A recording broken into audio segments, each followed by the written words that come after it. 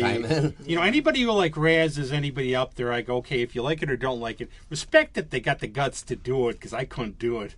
Yeah. How did that feel when you first went up there? You said you were really sort of nervous. Oh, gosh. Well, junior year, I remember I literally was sitting, we were in a cafeteria, I remember it, and I was so nervous, and they had a single spotlight, and I stared directly in it the entire time, because I didn't want to see the crowd at all. Right. But then I remember circling back to like that first Riviera show we did back in March. I was so nervous my hands were shaking. And usually I'm the calm one in the band, but it's gotten easier over time. That's the trial by fire, though. You have to go through that. Yeah. There's still some artists. I mean, there's still artists like literally like want to puke before they go on stage. And they're like, you would think, okay, some people you would think they play in stadiums, millions of people, easy. No, they're like dying before they go on. Everybody will tell you, any professional will tell you that if you're not nervous, then you're not doing it right. Exactly. You know, if you're gonna be nervous no matter how many times you've done it. You know? And you can tell because it's important to you, and you want to be good. You don't want to stink, so you go. You know, you're nervous. Oh, I hope I do good. Yeah, especially if arrangements are done a certain way. Like it took me. Are they gonna accept me? That's why I had a hard time making set lists at first, because it was trying to. And, like, I'm still learning now because, like, with the new project with Chuck and Josh and Ken, we're trying to do songs that aren't so well-known by people that, like, if we miss one note, like, they're going to know. But also, like, ones that aren't so deep cuts that they think plus you could do, no, you got it wrong there. That's what you have to do is, oh, I love that song. Yeah, I wrote it. Yeah, it's funny because there's been a couple covers that I've done that they're like, "Oh, you wrote that, right?" And I'm like, "No, I wish." But I like that too. Again, because it's like, okay, take some deep cuts. Like I've always said, like a Stone song I really like, you never hear anymore is "Hand of Fate." It's on the Live on Mukambo album. Yeah, but you never hear it. But like, okay, we've all heard like, say for them, like Satisfaction tons of times. They got lots of other stuff, or like the Beatles. You've heard, but there's other songs they don't play. Exactly, and like, you know, when we're making our set list and stuff, we were really, I have a Spotify that's just outrageously long at this point, and I would just listen on shuffle, and I'd skip. I'm like, nope, yes. And I love mashing up songs because it's just like a good feel, and so we're doing a Beatles one, Get Back, into I've Got a Feeling. Because the other day at rehearsal, we're playing Get Back, we finished, and then Josh just starts singing I've Got a Feeling, and I was like, wait. Yeah. That works, so we're going to keep that. Yeah, that's a great Adriana, sometimes on the rare show now, because she does more of her originals, she'll do Croce's Operator, and she'll toss in right in the middle Girl from the North Country. Really? And then go back. See, it's always awesome, because then people don't expect it when they know the songs well.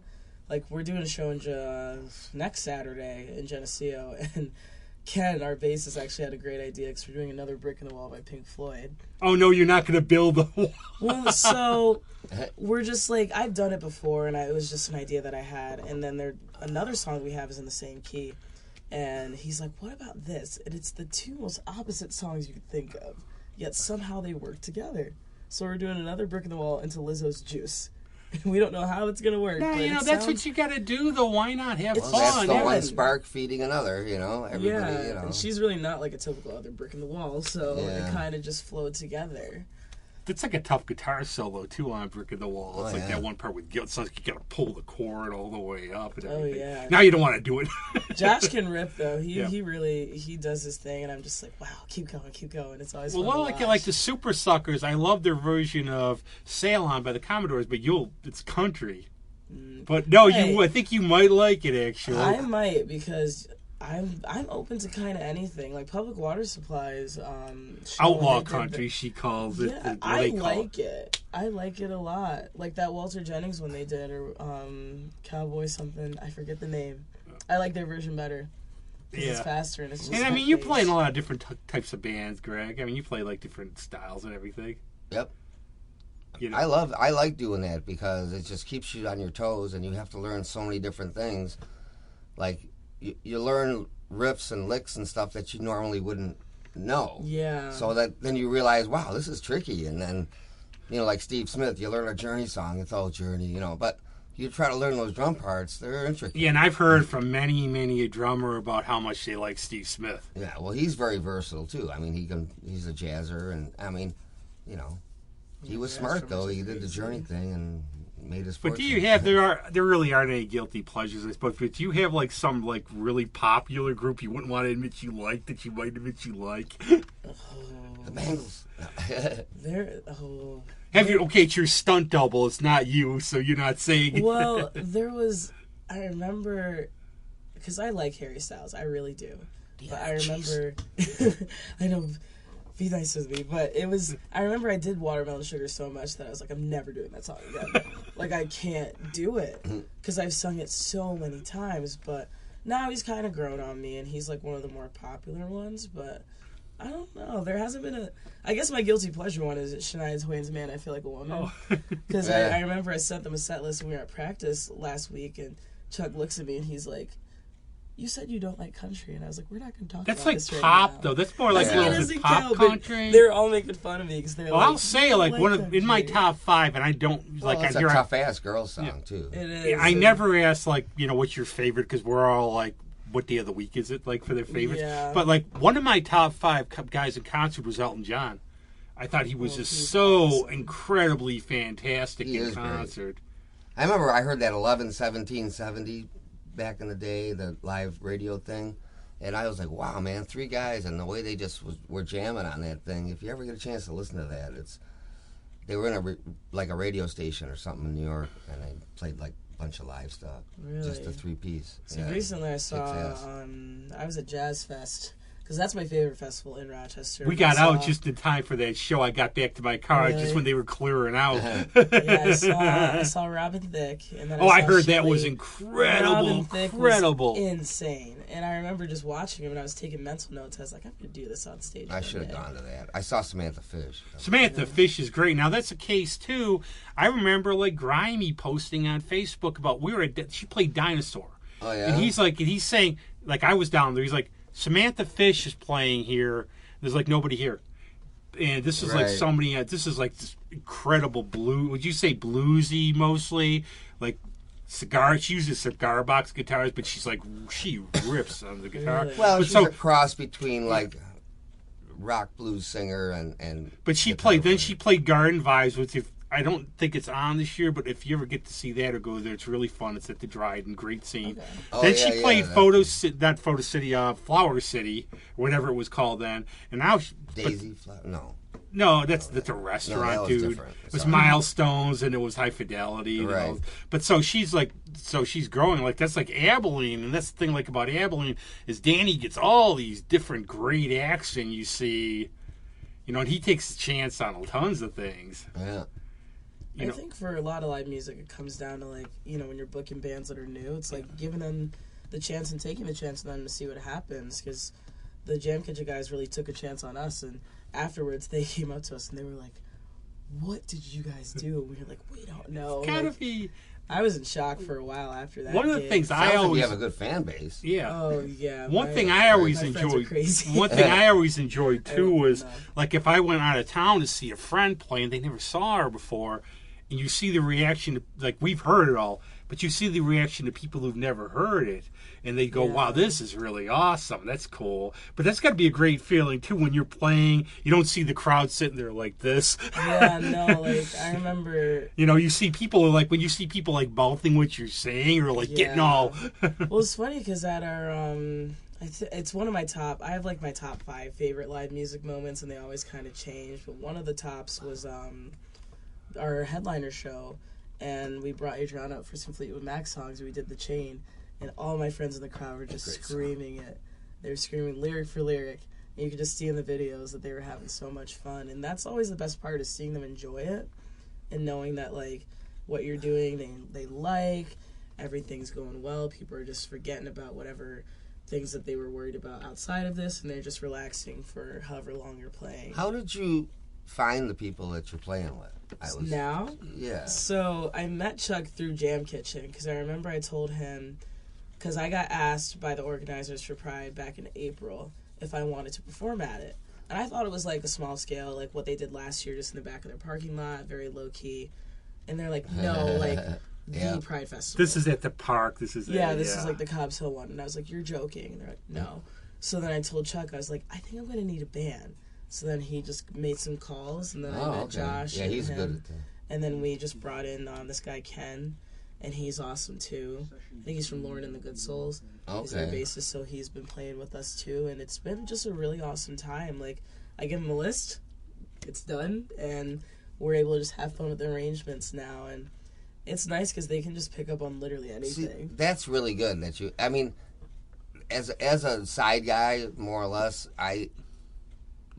serving the singer is really important. I mean, you have to do what they ask you to do. And you know, you have to find some way to express yourself that fits the music. And it's good that you have a band that's versatile. Exactly. Because you get some of these people, they're prima donnas, they think they're this, they're that, you know, and then you're like, then you got to get rid of them, and then you got to get somebody else. And I was very fortunate with Stunt Double. Like, we just told ourselves when we got together for that back in probably October in the fall that, like, we just wanted to have fun, enjoy ourselves as That's seniors, the way to do it, you just know? play good songs. And I remember I told them, I was like, let's do that. And we would, like, give out song suggestions. And I remember I told them, I was like, guys, be kind to my range. Like, I'm not going to do some Olivia Rodrigo because I was still scarred from that song. But I remember back in April before that show, I think it was our bassist, Dave, and he's so funny. He's like, I really want to do a Police song. I was like, oh, like Message in a Bottle, like something simple. He's like, no, Roxanne. I was like, are you trying to kill me? I know, right? Like, no. So luckily when we did it that day at the show, everyone in the crowd was singing the high part, so I just didn't do it at all. You know what you do? I just interacted with the crowd. When you see the crowd, Work you smarter, think, not go! harder. Yup. Because I was like, I did not know if I could sing that note at all. Now you. That's what I got. Actually, I've had like a lot of friends. They asked me, like, I asked them to play September Girls by Big Star, and they're all like, they try to, no, I can't hit the range. Yeah, certain ones, and like my range is expanding for sure because I have a voice coach, so I work with him once a week, and we work on my belt and stuff. It's funny, he changed me a lot because I remember my voice actually used to be a little lower, and when we started working on expanding my range, the pitch raised, and now it hasn't switched. So when I got back to school in the fall, all my friends are like, "Why is your voice different?" And I was like, "What are you talking about?" And I noticed it when I really could hear it in videos and stuff. So it's been fun. But I'll give you like an example, like Nick Cave, one of the best shows I've ever seen. I saw him in Philly. Mm-hmm. He knows what he can sing. Yeah. That's the thing. He knows, like, he's a really good stage presence, but he's not going to go belt out something he can't sing. And he keeps it right in there, and I think but you'll expand. Exactly, and I think, like, now with the Austin Project really just having full control of the set list, I can kind of play with stuff, but also still be comfortable. Like, I threw out a Black Crow song, Hard to Handle, and they're like, what do you know about that song? And I was like, I like it, let's do it. Well, I think Chuck went to the show. Oh, yeah, Chuck and Josh went to the show, so they saw them Black live. Crow's, that album, I still say it's just Sticky Fingers Redux. If you listen to the album with that back-to-back, it's the same album. I keep saying that. I have to listen to it fully, but we've been doing fun stuff, and even at practice every day, like, I kind of change things up vocally, and it's always funny because the way the shack is at Chuck's place, Chuck was, like, pretty much right in front of me, so I'll hit some notes or do some runs or just improv, and he'll look at me, and he's like, and he'll keep playing. I told you, great. I was He's like, very excited. I told him, I'm like, I don't know what I'm capable of doing. It just kind of happens. And I like that mix between, like, younger people and older people. I think you can learn from each other. I think the younger people invigorate them, give them, like, new perspectives, and then you can learn from people who've been around, know what they're doing, who are professionals, too, who don't have the egos or anything. Yeah, and I've learned so much from Chuck and all my bandmates, past and present now, because with Stunt Double, like, when we were getting organized for those shows that we did, I remember a lot of them were just like, oh, like, how do we do this? And I was like, hey, I've done this before. Like, I kind of know the ropes, and now I'm even just more comfortable with the process of, doing gigs, talking on stage. My banter, oh my gosh, that was the hardest thing to get used to. Because I'm naturally pretty quiet. But there's a couple people, like one friend of mine, she tries to just tell bad jokes. Really? But to be like Bob Dylan, don't say a thing. Yeah, and that's how it used to be. And then sometimes I think Bug Jar was the first time I really Bug Jar was the first time I really kind of just like had fun with it. And my mom's like, "You were kind of witty up there," and I was like, "Really? I had no idea." You don't have I to. never knew you were funny. Yeah. I mean, I saw the Zombies. It was Colin Blunstone. God, I didn't really with a couple other guys. But Colin Blunstone, I always say, he's like one of those guys to watch because he doesn't go like Mick Jaggery or jumping around stage. He stands there, but he's got a presence. Yeah. That's all he has. He just stands there, though. You don't have to be like all, hey, everybody. Yeah. You know what drives me nuts, though? When people, when they're up there, and they say, okay, we're going to do something we wrote now, and it's called, and it's like nobody really enunciates the name of the song. Yeah. And it's like, are you not proud of this or what? It's like, almost like you're shy and like, oh, I want to do this, but I'm afraid. And it's funny, I've noticed a lot of singers. You just got to be loud and proud, man. They get that way because it's always so personal. Even I used to be that way, and I'm getting better about it now because they ask me all the time, like, when are we doing your song? I'm like, I don't know. And then some people, if they don't want to hear it, they can leave. Just some people will explain what the song's about and everything, too. With that see, I won't do that with you don't need, no, just, it's open for interpretation, too. Yeah, that's or they'll get the lyrics wrong. Like, I thought for decades Bowie's Suffrage City was Chocolate Chip City. It's like, why is he singing about a cookie factory? Or blinded by. But you talk about your own writing now. What do you want to get into in terms of your own? Does it just come naturally? Does it come naturally as a creative? I think creative people create, and you're creative. So it was like a happy accident with "Look Who's Laughing Now" because that's the song that I'll sing later today. It was. We have to laugh during it. I mean, you can if you want. I was laughing too. I wrote it during COVID, and I remember it literally came to me, I think, the day after I, went out with my friends, and it just kind of happened, less than 2 hours, and I was just kind of humming the melody, and I was like, look who's laughing now, and then it really just kind of built into this thing, and I started writing out lyrics because I was really frustrated with stuff, and I was like, you know what, this works, and then I revisited it later to record it, and I just ran the idea by a few of my friends because I did it acoustically at Roar a couple of times just to see the general reactions, test the waters. And everyone's like, you need to record this. So I get in the studio, had no idea how hard it was to record a song. Oh, so wait till the end of this. So then, luckily I don't have to play everything this time. So I actually had to call in my friends. I'm just kidding. It's easy. We don't. I believe it. It'll be simple. And so I played pretty much everything on that track besides drums. So I did acoustic, electric, bass, and synth. Wow.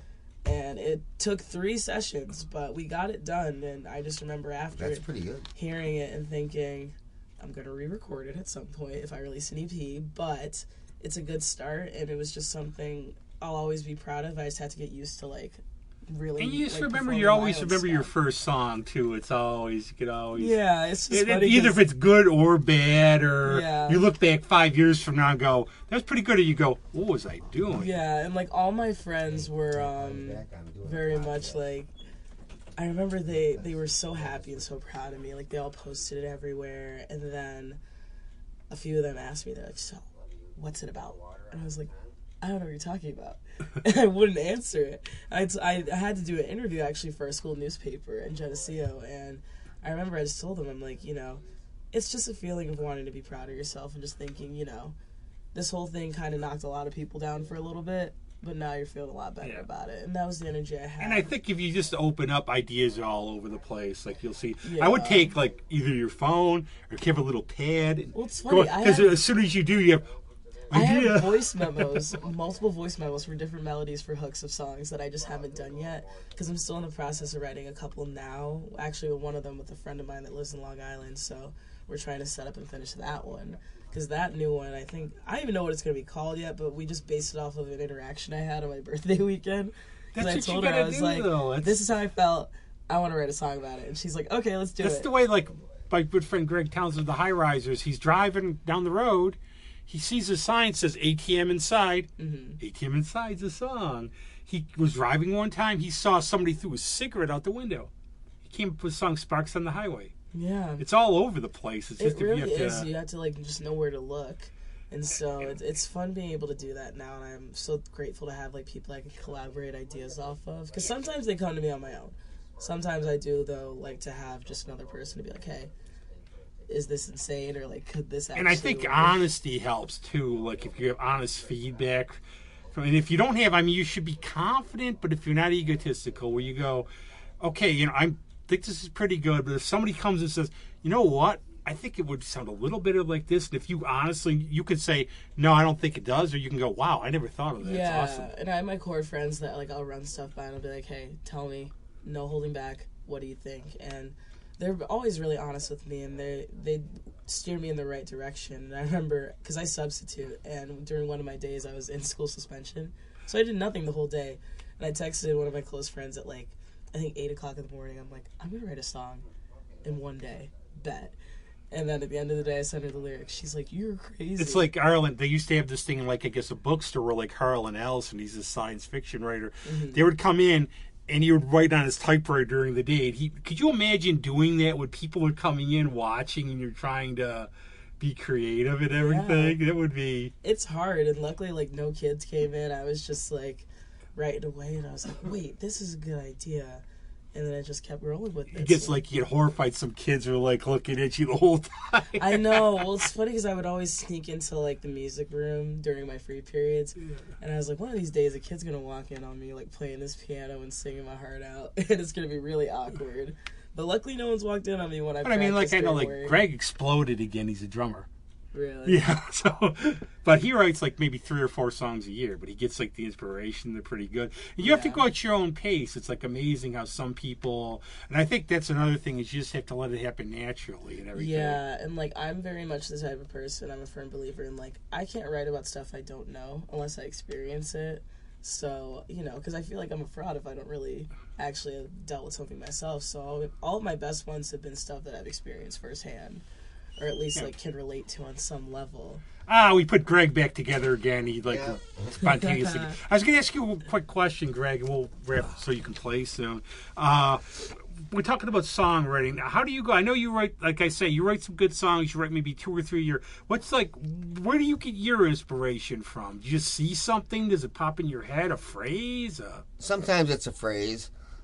I remember one I wrote, I was driving a van. I had this job. And I just started singing this thing, you are my type, you are what I like. And that's all I had. And then I just built the song from that. And it's like a punky song. I'm actually going to re-record that one.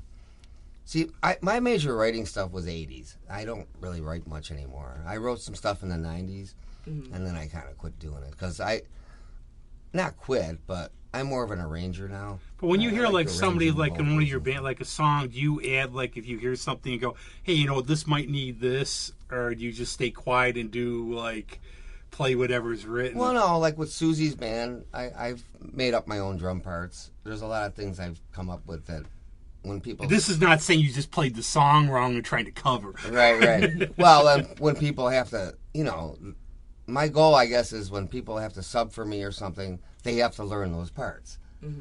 Or the song won't be the same. You can't just play through it. But I get most of my ideas, are phrases, or I'll see something, maybe a sign or something, or I'll hear something that sounds like a sort of what's the word? Like something opposite, and I'm like, wow, that's funny, or something. So. You could always like get to like method acting, take up like weird different hobbies just so you can write songs about them. Right?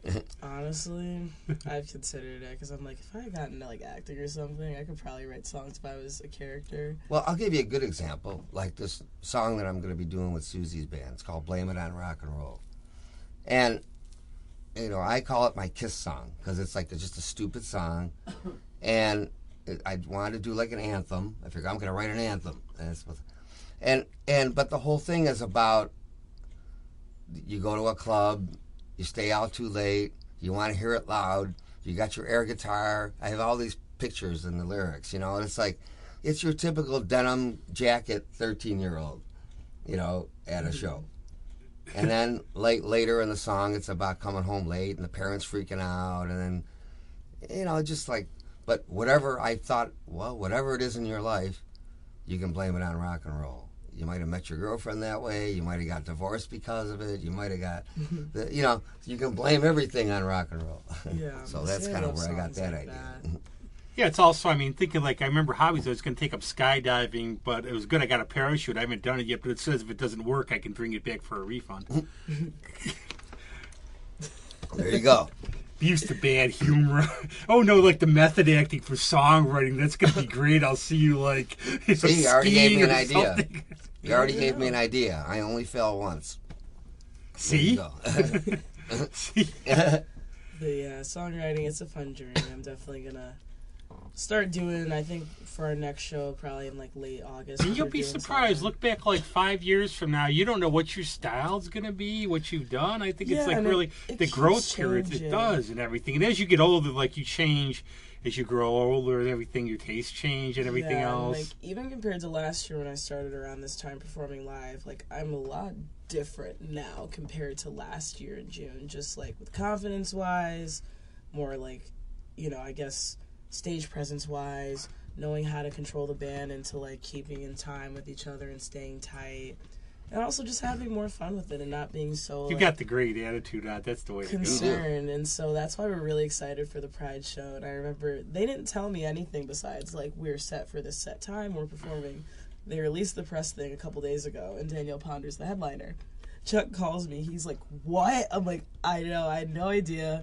So it's going to be She's got a little bit of a voice. Oh, just a little bit. Just a little bit there. I watched her at Jazz Fest, and she's phenomenal. And I was like, I could picture her like Aretha in a way, where I went to see Aretha at Ottawa Jazz Fest. Mm-hmm. So you get there, we got lost, of course, like because it was like out of bed. So it's packed, right? We couldn't even get by. You could no problem hearing her. Oh, I believe it. When and where is the Pride? 16th, July 16th. Is it at Cobb's Hill? Cobb's Hill Park. Okay. We're on at 5. I know it used to be at Genesee Valley. That's the only thing. Yeah, no, it's at Cobb's Hill, so it's right after the parade, and I think they're going to release the schedule at some point, or probably just to us, but we're on from 5 to 5:30, so it's going to be a fun set. And okay. We're really excited for it, because I told him beforehand, I was like, hey, this might be bigger than we think. And now, like, we're expecting, like, hundreds of people. Because I forgot, they haven't had a festival like people this have been, 2019. what I have seen, too, is people have been cooped up for 2 years. Yes. So when they can come out, they come out. So this might be the biggest crowd that we've all ever done. It's hard to believe it was awesome. 2 years. I can't believe it either, because it feels like it went by so fast. But then I'll run into people that I haven't seen since like 2 years. You'll find as you get and older, I look different. Like the tattoos are a big shock to a lot of people. As you get older, too, you find, like I've talked to some friends of mine that you don't see them but as soon as you see them again, it's like you saw each other yesterday. It really is. Like, as you get older, you'll see this more. That it just seems like, okay, if you're friends, you're friends. You can't, especially these crazy days. Yeah, and, everyone's just busy with stuff. But it's nice to, still have that connection. Plus, some of the costumes people wear at Pride, I love them. They're freaking good. It's so fun. And it's funny because, like, a lot of my school friends, a handful of them stayed in Geneseo for the summer. So they're actually going to come down to see it. And... You know what's funny? The stunt double thing still follows me. Because I'll go out in Rochester and people from Geneseo will stop me and they're like, "You're the singer in Stunt Double." And I'm like, "You remember that still?" Like, that was a couple months ago. So it's nice to see that, like, even it's awesome to get briefly, feedback. That they still remember it and they still, have a positive reaction to it. This has been really cool. I'm glad we could. We had like some issues last week about scheduling this. I'm so glad you were good about coming on again. My schedule is so open. I don't start working for another couple weeks, so I got all the time. Not the time to record your song today, Greg. Not yet. No. I was looking for something. I can learn in 2 seconds. But what do you go now? We're very glad again that you're going to play for us here and everything. And somebody asked a question on Facebook. I wanted to just ask: are you related to? No, I'm not. Leave me alone. Priscilla? I'm not. Is there wait a minute? Let me see here. I'm not related to the guy who founded like the Brady Bunch and stuff. Sherwood Schwartz. Priscilla Alston. Are you related? As I know of, no, but I could ask my dad. What? Now we're actually getting feedback as we're taping the show. Yeah, that's pretty cool. Well, that's the other thing when you play at Stutson Street. They have a screen with internet comments. So as people are listening and watching you, you can watch. You're up there playing, and then you can see the comments. Hey, these guys rock, and all this stuff. It's pretty funny. That's cool. I made like a big compiled list of. But I also say, like, one of my things, like Neil Peart said one time, I don't read the reviews because if I believe the good ones, I got to read the bad ones. Right. Believe the bad. So I mean, yeah, you appreciate, but also I would say, and this is you'll see. stay true to yourself. Don't try to be, just do what you're going to do and hope people dig it. Yeah, and that's what I've been learning now is just like relaxing, doing my thing, and then just seeing what happens. Okay. Well, we got to, what song are you playing? I'm going to do Look Who's Laughing Now. Okay. Well, very cool. You're playing at Pride next week. You're playing it on the 16th, and you're playing at... Yep. And 5 o'clock. On the 9th, stage. you're playing too, right? The 9th, yep, in Geneseo from 3 to 5 at the festival. I don't know what the name of it is, but... Monday, if you're out near the winery area, I'm playing with this band in the mix at this place called the Tin Barn. It's a craft brewery. Cool. It's a really cool place. You might want to check it out. Cool. They're very nice people. But cool, and stay tuned for Elena's song here, which I forgot the name of already, but you'll know. Look Who's Laughing Now. Look Who's Laughing Now. You'll forget it after it's done. Okay, cool. See you later.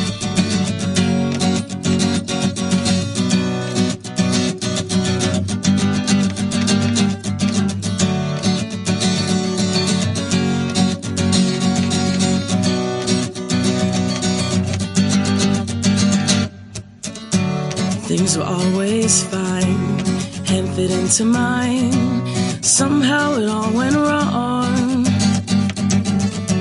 People change with time. Should've seen through your lies. That's why I wrote this song. You don't take blame, and that's okay. Can't keep playing this silly little game. I'm all brand new, and since we're through, I know now that I'm better off without you. You think I'd be broken by now. Look who's laughing now. Your stupid words won't tear me down. Look who's laughing now.